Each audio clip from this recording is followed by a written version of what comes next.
ईश्वर ने इस सृष्टि में जितने भी प्राणियों की रचना की, सभी को संवेदनशीलता प्रदान की है।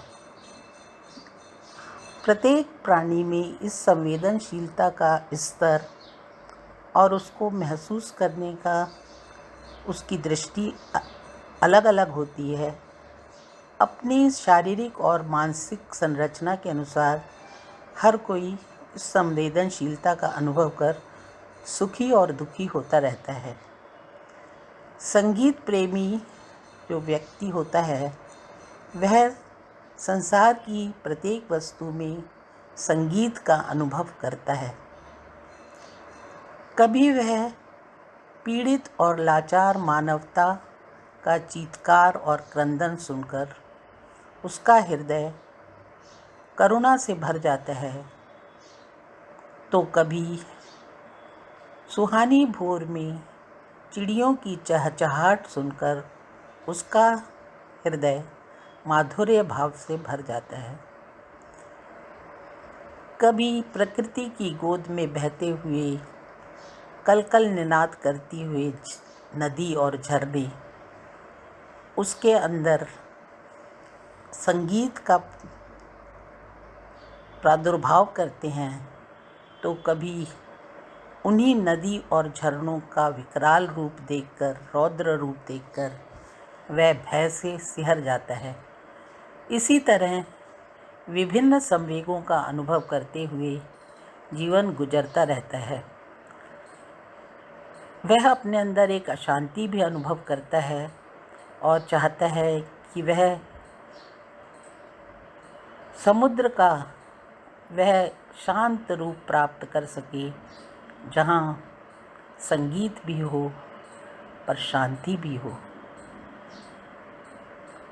मैंने भी अपने जीवन में इसी तरह संगीत के माध्यम से संवेगों का अनुभव करते हुए अपने अंदर के भावों को एक कविता के रूप में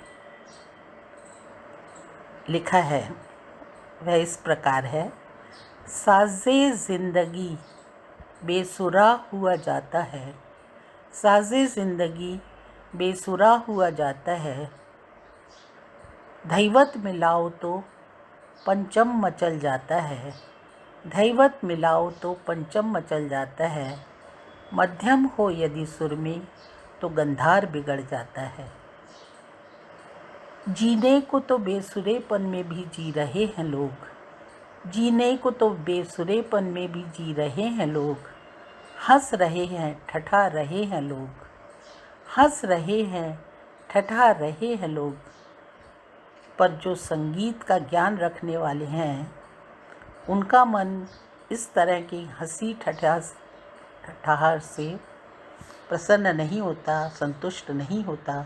तो वे कहते हैं, ईश्वर से प्रार्थना करते हैं कि प्रभु, यदि तूने मुझे सुर का यह ज्ञान दिया है, प्रभु दिया है तूने मुझे सुर का यह ज्ञान, तो दे यह शक्ति भी कि अपनी जीवन वीणा को सुर में मैं ला सकूं। और जब वे कातर स्वर में प्रभु से ये प्रार्थना करते हैं तो उनके हाथ में यह फॉर्मूला उनको मिल जाता है कि किस तरह से उनको अपने जीवन वीणा को सुर में लाना है। तो उनको ये समझ में आता है कि अधीरता से यदि हम अपने जीवन वीणा के सुर को तार में को खींचेंगे तो वह तार टूटने का डर रहता है, और यदि हम हताश होकर, निराश होकर चुपचाप बैठ जाएंगे, उन तारों को खींचेंगे ही नहीं, तो तार बिल्कुल ढीले पड़ जाएंगे, फिर उनमें से कोई संगीत नहीं निकलेगा। तो इस तरह से वो समझ जाता है कि बहुत धैर्य के साथ और बहुत प्यार से हमें अपने जीवन वीणा के सुरों को सुर में लाना है, और तब वह इस प्रयास में लग जाता है और धीरे धीरे उसकी जीवन वीणा सुर में आने लगती है।